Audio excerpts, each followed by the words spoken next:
Hello everyone and welcome to Lecture 5, Properties of Solids and Lattice Structures, or more specifically, unit cells.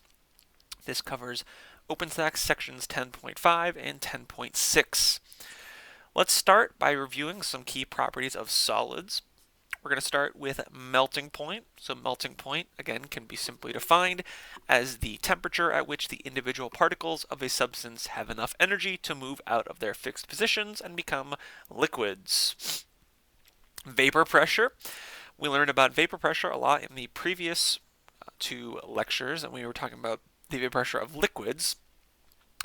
Solids, however, can have a vapor pressure. It's much smaller, but they can have a vapor pressure because, like liquids, solids can have some surface particles that will have enough energy to escape the solid phase and go directly to the gas phase, which we should remember is sublimation. A few more properties we're going to discuss today: hardness, brittleness, malleability, ductility, and conductivity. There's a few more. These are properties that vary based on the type of solid. We're going to learn about the different types of solids today and the attractive forces that hold these particles together in the solid phase. Let's start by analyzing this more broadly. We're going to start by looking at crystalline versus amorphous solids or amorphous solids. Particles that are in the solid phase may be held together either in a crystalline or an amorphous structure. Starting with a crystalline solid, these are solids in which the particles are arranged in a regularly repeating orderly array. This regular arrangement is also called a crystal lattice. So you probably saw structures similar to these in General Chemistry 1 when you learned about ionic compounds. You probably heard this word crystal lattice. So crystalline solids, you think of the word crystal, they have a nice ordered, regularly repeating pattern to them. So these are examples of what crystalline solids look like. However, in an amorphous solid, the particles are not in an orderly pattern. Amorphous solids, not always, but typically form due to rapid cooling, due to these particles not having enough time to settle into that repeating orderly array we see with the crystalline solids. So here's an example of what an amorphous solid would look like. All right, now we're going to mostly focus on crystalline solids since those are a little more common and those we care about these a little bit more. So crystalline solids can be further categorized into one of four different types. First, ionic solids. So these are the solids that, again, you learned about in General Chemistry 1. So something like sodium chloride. Any type of ionic compound is going to form an ionic solid where you get this nice crystalline structure where the positive and the negative ions are held together via electrostatic attraction. Next are metallic solids. Metallic solids are held together via metallic bonding. So that's the type of bonding where metals will bond to one another and they share their electrons. Basically, you have a sea of electrons being shared by all of these metal atoms here. So copper, for example, forms a crystalline solid with a structure that looks like this. Next are the covalent network solids. So these are solids, these are crystalline solids with a regular repeating pattern and orderly array where the different atoms are actually held together via covalent bonds. So here we have electrostatic attraction holding them together. Here we have metallic bonds holding the atoms together. Here we actually have covalent bonds holding the individual atoms of this network solid together. And then the last type are molecular solids. So these are solids which are held together via intermolecular forces like carbon dioxide, for example. Okay, so looking at the ionic solids in a little more detail, again, remember that it is the electrostatic attractions, which we call ionic bonds, between cations and anions, where each ion is attracted to all of the surrounding oppositely charged ions. So sodium chloride or calcium fluoride, cesium chloride, remember that polyatomic ions can be involved in ionic solids, so ammonium, NH4+, or carbonate, acetate, nitrate, etc. Those polyatomic ions could also be involved in ionic solids. And what's important here, there we go, is these ionic solids, they have full positive and negative ionic charges. So because they have full positive and negative ionic charges, they are much stronger than the intermolecular forces we learned about, the hydrogen bonding, the dipole-dipole interactions, and especially the dispersion forces, because those forces result from partial charges, whereas here we have full positive and negative charges. So these compounds, they tend to have high melting points and high boiling points. They are held together very strongly. It takes a lot of energy to pull them apart from one another. They're also generally hard, brittle, and they are non-conductive when solid, though they will be conductive when they are dissolved in water, since they are ionic compounds and they'll be strong electrolytes. But when solid, they are non-conductive. Next are the metallic solids. So again, this is when we have a crystal lattice made up of atoms of the metallic element. So here, when we refer to metallic bonding, we're referring to the tendency of these metal atoms to have their valence electrons loosely held, or they are delocalized over the entire lattice. So for example, if this was that copper solid we were looking at again, where these green spheres represent the copper atoms, the blue clouds here represent the electrons. So the valence electrons of those copper atoms, or whatever metal this is, are loosely held, and they will be delocalized over the entire structure. So basically all of the atoms kind of share the electrons, where you just have a big sea of electrons that's contained within all of these atoms instead of just being localized to one specific atom. So because we have this sea of electrons, these valence electrons that are being loosely held, that are delocalized, this allows for the conduction of heat and electricity, because the conduction of electricity is really just the movement of electrons. So electrons can move easily through metals, and this property of the electrons being delocalized allows metals to be easily deformed without shattering. So they're malleable and they are ductile. So malleable means they can be easily deformed. Ductile is the property of metals to be shaped into like a thin wire. Properties will vary based on the electron configuration. So if we look at a few different metals, for example, potassium actually has a fairly low melting point, whereas we get up to something like tungsten, which has the highest melting point. They're both metals, but there will be a lot of variance here depending upon the electron configuration. But what is common is that they are good conductors of heat and electricity, and they often can be easily deformed without shattering. Next, covalent network solids. These are held together by extensive networks of covalent bonds. Examples include diamond and graphite. So these are two different allotropes of carbon, which one of them is shown here, diamond here, and graphite here.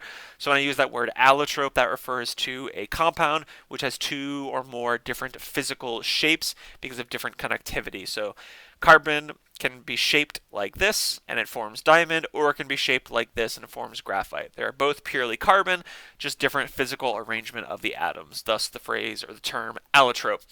Silicon dioxide is a good example, so it's Si and O atoms, or silicon carbide, Si and C atoms.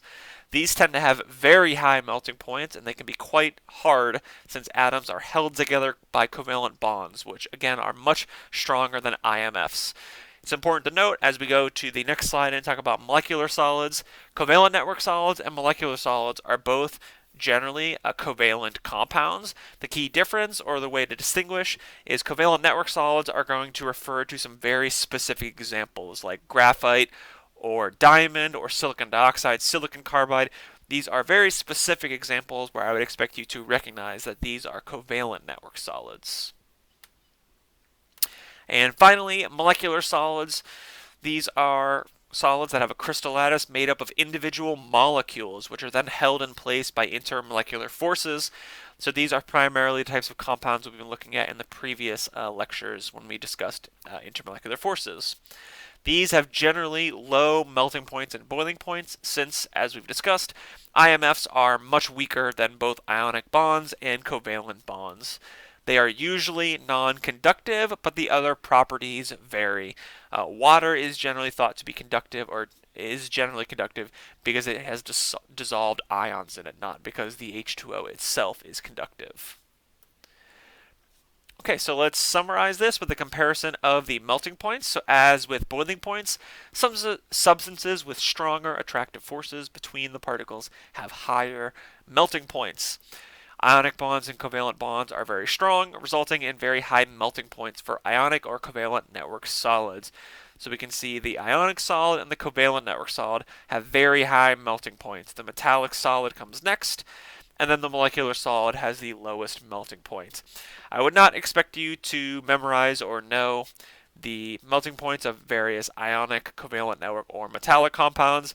We can generally say that ionic and covalent network will have the highest, then probably closely followed by metallic, then molecular, but there can be some variance here depending upon the specific ionic compound or metallic element, or even covalent network solid we're working with, but molecular definitely going to be the lowest since it's held together weakly by intermolecular forces. And then to summarize the different types of solids, ionic compounds obviously are composed of ions and held together by ionic bonds or the electrostatic attractions. Their properties then tend to be hard, brittle, and they have high melting points. Metallic solids with those metal atoms, so they have metallic bonds, which are characterized by delocalized electrons, and you should know that they are conductive and they are malleable. Covalent network compounds are composed of atoms, which are then held together by covalent bonds. They are very hard and have very high melting points. Carbon, graphite diamond, silicon oxide or silicon dioxide, silicon carbide. And finally, molecular solids are composed of neutral molecules. So their attractions are intermolecular forces. Their properties tend to vary based upon the IMFs, but they are generally non-conductive. Okay, I've got a quick practice problem for you to try, so please pause the video and see if you can identify the type of crystalline solid formed by each of the following substances. Okay, and here are the correct answers. All right, let's keep going. Next, we're going to look at lattice structures in crystalline solids. So in a crystalline solid, the particles of the substance occupy specific positions in a regular, orderly array. This regular arrangement is called the crystal lattice. The pattern of the crystal lattice depends on the particles involved.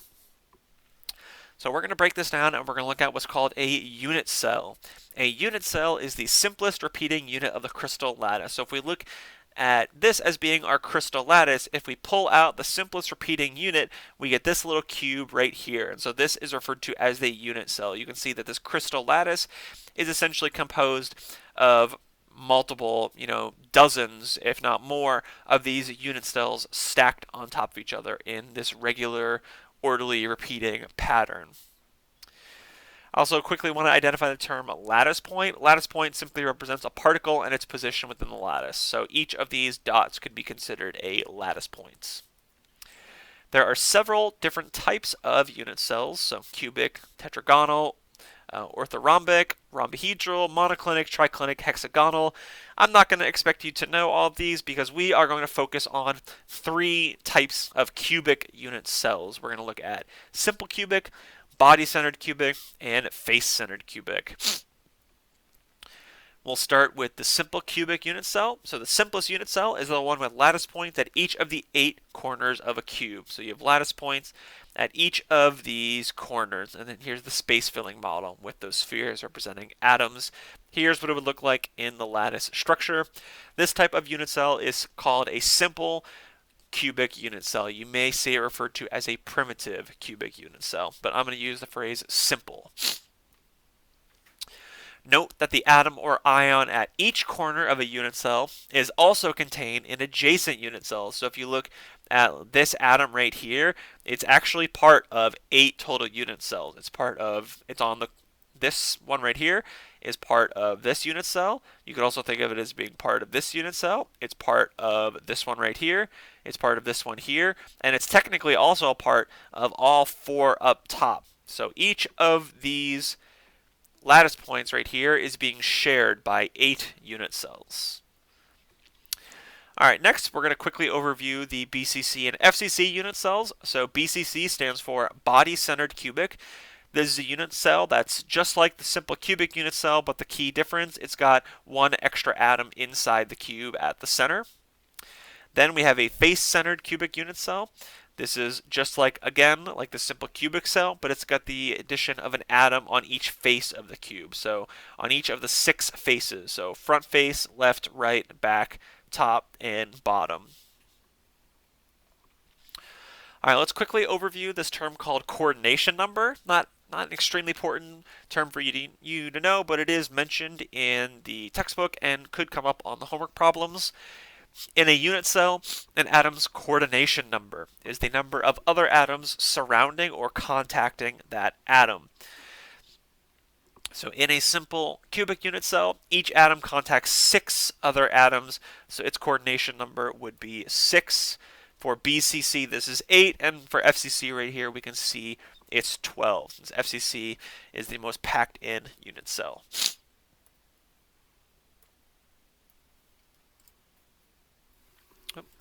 My slides seem to be frozen. Okay, there we go. Okay, more importantly, let's analyze the atoms per unit cell. So the number of atoms per unit cell represents the net total, or essentially the equivalent number of atoms contained within the boundaries of the unit cell. So corner atoms, as I mentioned, are shared by 8 unit cells. Thus, a corner atom contributes 1/8 of an atom to each individual unit cell. So again, because these corner atoms are being shared by 8 unit cells, if I'm just looking at one individual unit cell, a corner atom would represent 1/8 of an atom, again, because of that sharing. Face-centered atoms are only being shared by 2 unit cells. They're being shared just by those 2 adjacent cells. Thus, a face atom contributes half of an atom to each unit cell. I'm going to jump past that slide. I quickly wanted to show you, or to provide the links for some interactive unit cell visualizations. So if you want to check out these links, and I'll also post these links in the description of this video, these links may help you get a better idea, if you like visuals, of what exactly these unit cells look like. Okay, so then how many atoms are in a simple cubic unit cell? Well, a simple cubic unit cell has 8 corner atoms, right? It has 8 corner atoms, and those corner atoms are being shared with adjoining unit cells. So the key here is to decide what fraction each atom falls within the cube outlined by those boundaries. So we'll answer these questions here in a few upcoming slides. We're also going to discuss BCC, so a body-centered cubic unit cell. So in a body-centered cubic unit cell, we've got 8 atoms at the corner, and then we've got 1 whole atom in the center.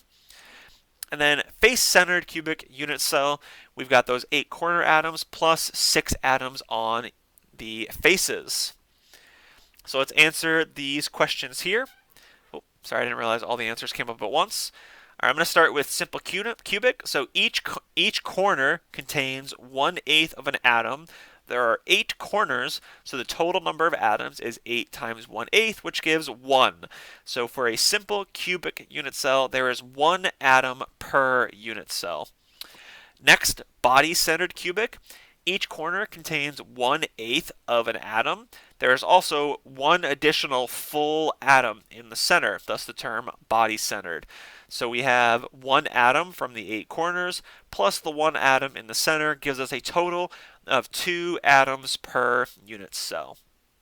And finally, face-centered cubic, it again still has 8 corners, but it also has those 6 faces, and as we established, each face contains half an atom. So we've got 1 atom from the 8 corners, but we have 3 atoms from the 6 faces, 6 times 1/2. This gives us a total of 4 atoms per unit cell for face-centered cubic. All right, next, let's look at calculating atomic radius using the unit cell. So if we know the type of unit cell and the edge length of the unit cell, we can calculate the atomic radius of the atoms. The easiest case here is for the simplest cubic unit cell. Each corner atom touches each adjacent corner atom, and the edge length A of the unit cell is simply formed by the radii r of the 2 adjacent corner atoms. So again, a simple cubic unit cell with those 8 corner atoms. These corner atoms touch each other, so they meet perfectly, or at least they get as close as they can to, for our purposes, to consider to be touching. So since these two corner atoms are touching, if you look here, we have one radius and another radius. These two radii together make up the edge of the unit cell, right? We see our cube here representing the unit cell. These two radii make up the edge. So we can say then that the edge length A equals 2r, or we could also say that the radius r equals 1/2 A. So we're going to see here how we can use these equations right here to calculate the atomic radius of the atoms. In face-centered and body-centered, it's a little trickier. We're actually going to start with first with face-centered. It's a little bit easier with face-centered than it is with body-centered. So you can see face-centered right here and body-centered right here. I'm going to explain what exactly is going on here on the upcoming slides, but we're going to be using the Pythagorean theorem. So a reminder, Pythagorean theorem tells you that the two sides of a right triangle squared is equal to the length of the hypotenuse squared. A squared plus b squared equals c squared. Okay, so let's start with face-centered. So in a face-centered cubic cell, the corner atoms contact the face atoms, but the corner atoms don't contact each other. So see here, along this side length, these corner atoms don't contact each other. So we can't use the same trick we did with the simple cubic unit cell. But the corner atoms do touch the face. So if we draw a line across, basically across the diagonal, if we draw a triangle right here, where the two sides of the triangle are the edge of the cube, and then we can make this our hypotenuse going straight across the face. Here we can see that this hypotenuse goes directly through 4 radii. So again, here's the right triangle then. We have our side length A. Side length A, I'm just using A for both. It's a cube, and these two sides are the same. And then we have our hypotenuse, which is 4r. So we can say then that C equals 4r. We can also say that A squared plus A squared equals C squared. So that's, again, using the Pythagorean theorem, where the two sides squared equals the length of the hypotenuse squared. A squared plus A squared equals C squared. And we just established that C equals 4r. So I can take this term, plug in here, which gives me this equation, a squared plus a squared equals 4r squared. If we work that math out, we get 2a squared equals 16r squared, or a squared equals 8r squared. And simplifying, this tells us that the side length a equals r times the square root of 8, or we can say that r equals a divided by the square root of 8. So these are the two key formulas right here. Finally, using a body-centered cubic unit cell. Body-centered here is a bit tricky because in a BCC cell, the center atom contacts each of the 8 corner atoms, but the 8 corner atoms themselves do not touch. So this atom in the center here is going right up against the corner atoms. However, the corner atoms don't touch, so we can't use that 2r equals a trick we did with simple cubic. What we have to do here is we have to draw a diagonal line C between opposite corners of the cube. So we're starting here, like in the bottom left, and we're going through the cube to the back side of the cube, to the top right. And then we're going to form a right triangle, we're going to make this a side, and we're actually going to make this diagonal going across the face here a side. So we've got a little bit of a weird triangle. So again, this is a side, and this is a side. And here, then, our hypotenuse equals 4r. All right, so we've got an edge length here. We've got our hypotenuse 4r. Now, we have a little bit of a problem where the other side of the right triangle is actually the hypotenuse going across the right side of the face. We need to figure out how to substitute this out, so we need a second right triangle. So we're going to look at the right side of this face, and the right face of this cube here, the hypotenuse. See how the side of this triangle is now the hypotenuse of this triangle, so we can say A, and B. Okay, so working through some things here. With our first triangle, we say that a squared plus b squared equals c squared, and c is equal to 4r. And then from the second triangle, we say that a squared plus a squared equals b squared. So what we can do is we can make a substitution. We can take this term and plug it in right here to get the b squared out of this equation. So this gives us 3a squared equals 4r squared. This term is getting, or sorry, 3a squared equals c squared, and then this term gets plugged in for c. This gives us 3a squared equals 16r squared. And simplifying, this gives us these two equations. Square root of 3 over 4a equals r, or a equals 4 over square root of 3r. So that's where we get all those formulas from. Not expecting you to have those formulas memorized. They will be on the reference sheet. I just wanted to show you where they came from so we can understand unit cells a little better. Okay, so let's summarize. Atomic radius and edge length in unit cells. We've got the simple cubic unit cell with one total atom. Our formulas are A equals 2R, or R equals 1/2 A. Then we've got our face-centered cubic, which has a total of 4 atoms in the unit cell. And the formulas we can use are R equals A over square root of 8, or A equals R times square root of 8. And then finally, the body-centered cubic, which has a total of 2 atoms in the unit cell. And the formulas we came up with were R equals square root of 3 over 4A, and A equals 4 over square root of 3R. Okay, so why do we care about this? Well, what we're going to do here is we are going to use these formulas we just established to calculate density using the unit cell. If we know the number of atoms per unit cell and the molar mass of the element, we can find the mass of a single unit cell. So if we know atoms per unit cell, we can multiply or essentially divide by Avogadro's number, where atoms will cancel. So now you have moles over a unit cell. Then you can multiply by the molar mass. So see, atoms cancel, moles cancel, and you're left with grams over unit cell, which is essentially going to tell you the density of whatever atom, whatever compound you are working with. Similarly, if we know the edge length of the cubic unit cell, we can find its volume. So we've got grams over unit cell here. This would give us volume over unit cell, and so taking this quantity and dividing by this quantity will give us the density. Okay, so there's a couple of different types of unit cell calculations that you could be asked to do. You may be given the unit cell edge length and molar mass, and then asked to calculate the atomic radius and the density, which is kind of what I just outlined previously. But there's a few twists that can be put on this. You could be given the type of unit cell edge length and density, and then asked to determine the molar mass. You could be given the unit cell edge length, molar mass, and density, and then asked to determine the type of unit cell. So this would be based on the number of atoms per cell, 1, 2, or 4. And finally, you could be given the type of unit cell density and molar mass, but not edge length, and then asked to calculate the atomic radius. All of these are possible, and I'm going to show you an example of each. First problem.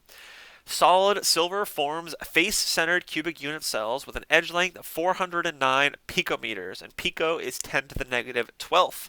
First, calculate the density of solid silver in grams per centimeters cubed. Then second, calculate the radius in picometers of a silver atom. The molar mass of silver, Ag, is given here as 107.9 grams per mole. Let's start by calculating the density of solid silver in grams per centimeters cubed. So walking you through the steps, you were told here that it's a face-centered cubic unit cell. That means there's 4 atoms per unit cell. So I'm going to take that 4 atoms per unit cell. I'm going to multiply by Avogadro's number, or realistically I'm more dividing by Avogadro's number. And then I'm going to multiply by the molar mass. So again, you're being asked to solve for the density. So if you want to find the density, you need 2 things. You need the mass of the unit cell, you need the volume of the unit cell. So these steps right here outline how you find the mass of the unit cell. You take the number of atoms per unit cell, you divide by Avogadro's number to get moles over unit cell, and then you multiply by molar mass. So again, I know that maybe these word problems aren't making sense in your head. You're might be having trouble visualizing what we're actually calculating or what the picture we're working with is. But if you follow along with the units, here can help a lot. If you know that you're trying to get to grams over unit cell and you're starting with atoms over unit cell, you can trace your steps, use Avogadro's number to get the atoms to cancel, then use molar mass to get moles to cancel, and you're left with grams over unit cell. Then we need to find the volume of the unit cell. So we were given the radius of 409 picometer, we were given an edge length of 409 picometers. So converting that to meters and then converting it to centimeters. Since densities are typically in grams per centimeters cubed, I do recommend converting this edge length to centimeters. So here's our edge length. Then the volume of the cube is simply the edge length cubed. So take this value and cube it, which gives us this value here. This gives us the volume of the unit cell. And then final step is to simply divide these two by one another. Take that mass, grams over unit cell, and divide by that volume, which would be centimeters cubed over unit cell. This gives a final answer of 10.5 grams per centimeters cubed. Second question, calculate the radius in picometers of a silver atom. You were told that this is an FCC unit cell, so you can simply use the formula R equals A divided by square root of 8. So 409 picometers divided by square root of 8 gives an answer of approximately 145 picometers. Okay, next type of problem. Find molar mass given density and edge length. A particular element is observed to crystallize in a body-centered cubic form. If the edge length is 4.14 angstroms and the density of the solid element is 8.52 grams per centimeters cubed, what is the molar mass of the element in grams per mole? Okay, so let's think about what's going on here. It's asking you to find molar mass in grams over mole. Right now, I see that I have a body-centered cubic unit cell, which means 2 atoms per unit cell. I've been told the density of the unit cell. I've also been given the edge length. So right away, I see, okay, well, I'm given an edge length. I can probably work with that. So 4.14 angstroms converted to meters using the given conversion and then converted to centimeters. Then I'm going to take that edge length and cube it to find my volume. So I've got two things now. I've got a volume and I also have a density. The density was given on the previous slide. So if I think about my density formula, density is mass over volume. So mass is equal to density times volume. So the density given was 8.52 grams per centimeters cubed. The volume given was 7.0958 times 10 to the negative 23rd centimeters cubed per unit cell. So these volumes, I do recommend putting unit cell on the bottom as basically a unit. So see here that centimeters cubed would cancel, just leaving grams over unit cell. So what we have done is we have successfully calculated the mass of the unit cell. A couple more steps to do. So if we think about this in terms of our units, again, right now we're in grams over unit cell. We were told that we have a body-centered cubic unit cell, which means 2 atoms per unit cell. So following the units, see how unit cell would cancel. This would give me grams over atoms. I'm trying to find the molar mass. So if I've got grams on top and atoms on the bottom, the grams can stay up top, but I want the atoms in the bottom to go away, so I can use Avogadro's number, 6.022 times 10 to the 23rd atoms over 1 mole. And see here that atoms would cancel, leaving grams over mole as my units.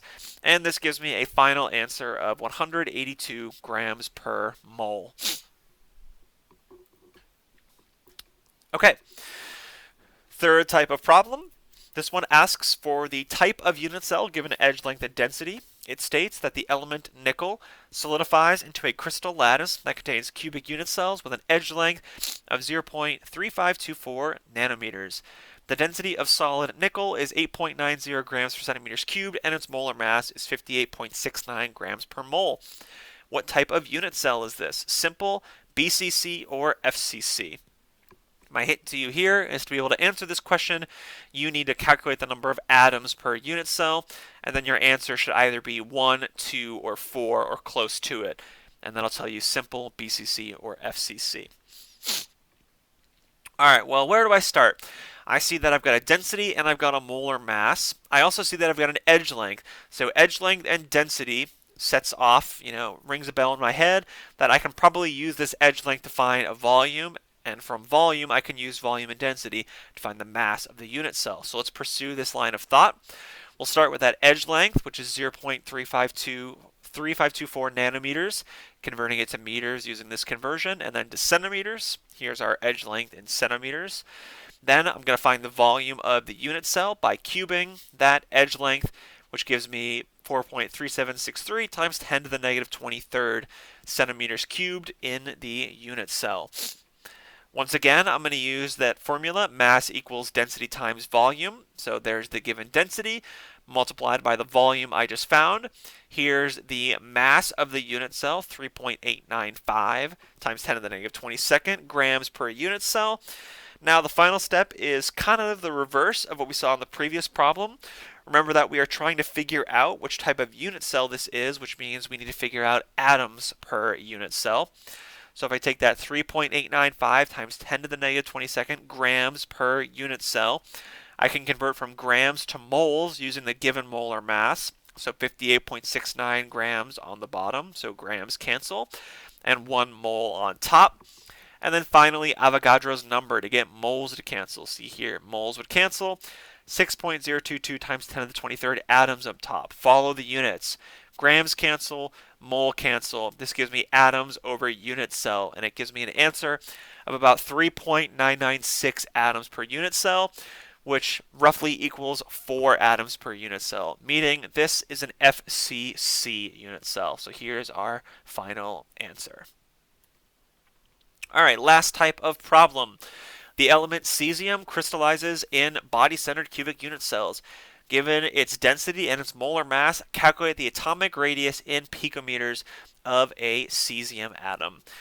What information is relevant here? Well, I see that I've got a body-centered unit cell, which means 2 atoms. I also see I've got a molar mass and I've got a density. So to me, this makes me think, okay, I know how many atoms per unit cell and I know the molar mass. I can probably use this to find the mass of the unit cell. If I've got the mass of the unit cell and the density of the unit cell, I can find volume. Once I've got the volume of the unit cell, I can work backwards and solve this problem, find the atomic radius. So let's pursue this reasoning. A BCC unit cell means 2 atoms per 1 unit cell, divided by Avogadro's number, and then multiplied by molar mass to give me the mass of the unit cell, 4.414 times 10 to the negative 22nds. Next, I'll use the density formula, just rearranged to solve for volume. So volume equals mass over density. I'm going to use the mass of the unit cell and the given density to find the volume of the unit cell. This is 2.348 times 10 to the negative 22nd centimeters cubed. Once I have got the volume, I'm going to find the edge length. So if volume equals edge length cubed, edge length therefore equals volume to the 1/3 power. So I can take that volume, plug it in here, and I find that I have an edge length of 6.169 times 10 to the negative 8th centimeters. And then last step, use your formulas associated with the BCC unit cell. So if you go back and dig up those formulas, you would find that the radius equals square root of 3 over 4 times the edge length. So I can plug that value in, square root of 3 over 4 times 6.169 times 10 to the negative 8 centimeters gives a final answer of 2.67 times 10 to the negative 8th centimeters. This is the radius of this unit cell. Okay, that concludes this lecture. I know that those 4 example types of problems probably may have not made a lot of sense yet, especially in word problem form. I know that they can be difficult. I would recommend, reading through these slides on your own, walking through the work on your own, watching these videos again, and then trying one of these problems on your own to get them to stick. They will take a little bit of practice. And again, do your best to follow the units. So please make sure you are writing your units when going through these problems. You got to write your units when you go through these problems. It becomes much easier to solve these problems just by tracking the units. And it can also help to draw little diagrams for yourself if you are a more visually inclined person. But I've got one more practice problem at the end for here for you to try on your own. So go ahead and pause the video, give this one a try. And here is the answer to this problem.